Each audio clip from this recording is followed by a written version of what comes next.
এটা একটা মানে সাধারণ শিক্ষিত মানুষ বা যেই হোক, আমাদের পশ্চিমবঙ্গে কোনো হিন্দু মুসলিম শিখ খ্রিস্টান এইসব নিয়ে কোনো দিনই ছিল না। টোটাল ভেদাভেদ, হিন্দু মুসলিম আপনাকে খাওয়াবে না পড়াবে। আমরা এখানে খুবই ভালো আছি। হিন্দু মুসলিম আলাদা স্টেটে দেখুন প্রত্যেক দিন আমাদের এই বাংলার পরিযায়ী শ্রমিকদের দেখুন কিভাবে পেটানো হচ্ছে, কিভাবে হচ্ছে।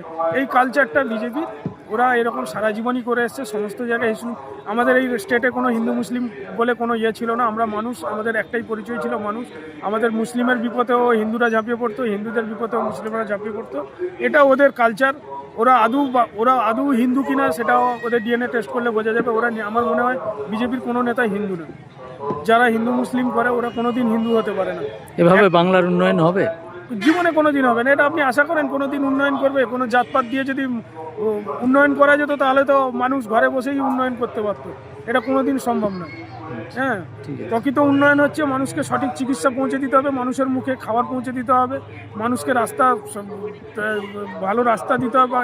এটাকে উন্নয়ন বলে। জাতপাত নিয়ে কোনো দিন উন্নয়ন হয় না।